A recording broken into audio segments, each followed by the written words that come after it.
Salam damai sejahtera dalam kasih Tuhan.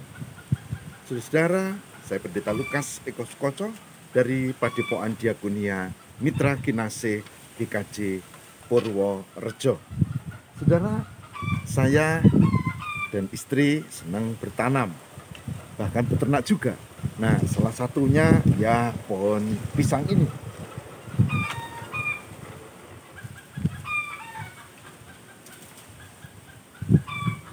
Menyenangkan sekali kalau kita menanam dan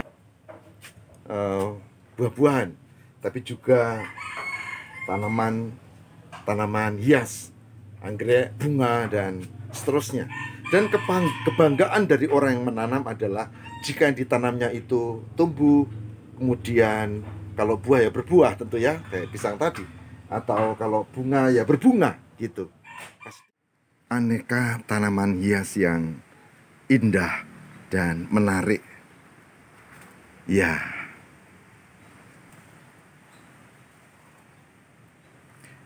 pokoknya menyenangkan gitu loh.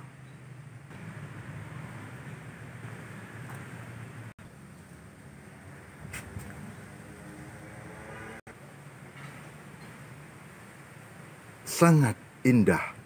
Renungan kita pada saat ini berdasar dari Yesaya 5, yaitu tentang nyanyian kebun anggur.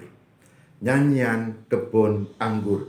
Yesaya 5. Saya mau baca ayat 1 dan 2. Demikian sabdanya.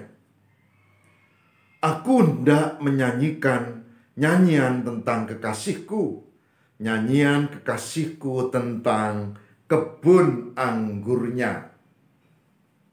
Kekasihku itu mempunyai kebun anggur di lereng bukit yang subur. Ia mencangkulnya dan membuang batu-batunya dan menanaminya dengan pokok anggur pilihan.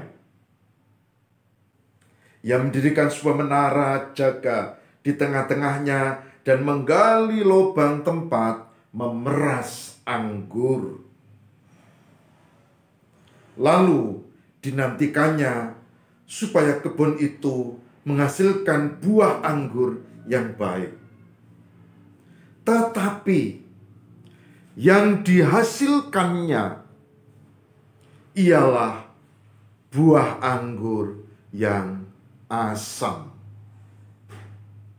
Yesaya 5 ayat 1 dan 2. Yang berbahagia barang siapa mendengarkan firman Tuhan dan memelihara dalam kehidupan setiap hari. Saudaraku semua yang terkasih di dalam Tuhan. Yesaya 5. Kita tadi baca ayat 1-2. Saudara boleh baca ayat berikutnya.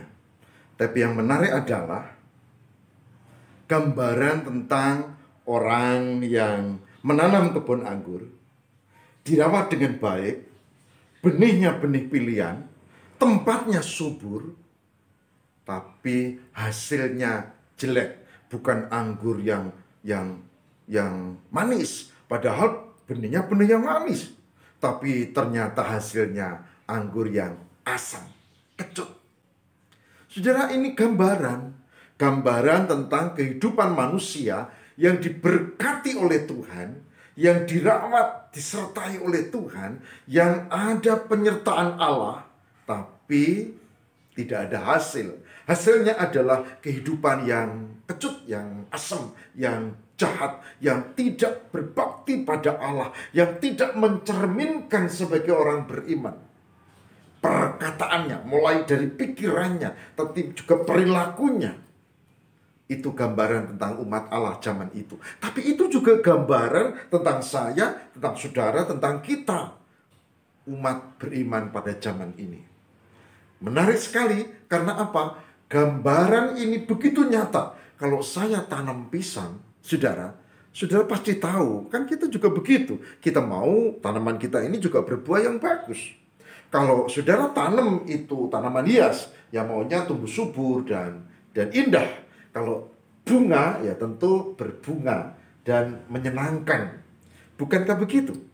Tapi kalau itu tidak terjadi, pasti ada sesuatu yang nggak beres dengan tanaman itu. Kalau benihnya baik, kalau sudah dirawat, kalau sudah bagus subur, tapi ternyata tidak baik, berarti ada perilaku, ada penyimpangan, sehingga tidak semestinya. Saya ingat ada orang bercerita pada saya, dia sedang kerja di depan rumah, lalu ada orang datang mikul bibit ya. Bibit makan, wah, mangga arum manis. Dan ini cangkok, Pak.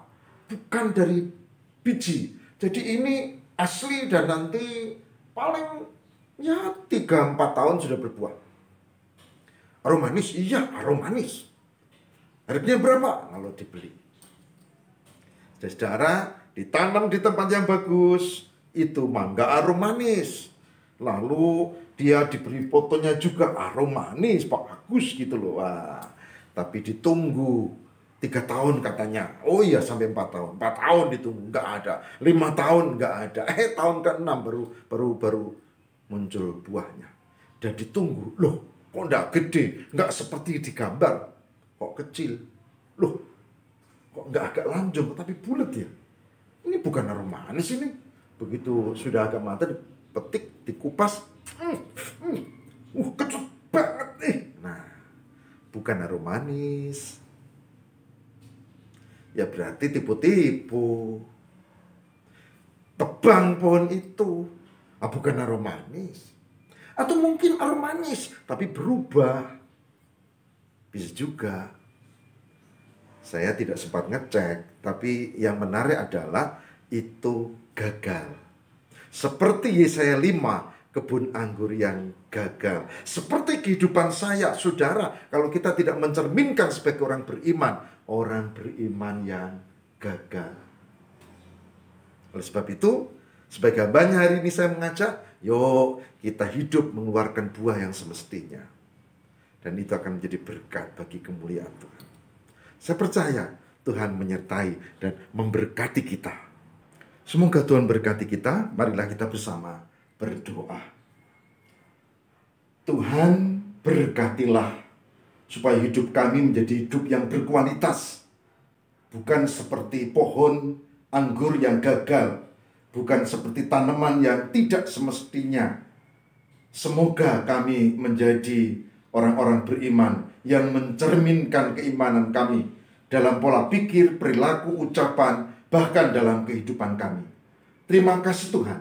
Tolonglah hamba-Mu, tolong semua yang mengikuti program ini, supaya kami menjadi orang-orang percaya yang berbuah baik, bukan yang kecut, yang asem, yang akhirnya akan ditebang dan tidak berguna. Tuhan, kami mohon kabulkan doa kami, semoga Roh Kudus menyertai, sehingga membuat kami mampu melakukan firman hari ini. Terima kasih ya Tuhan. Haleluya. Amin.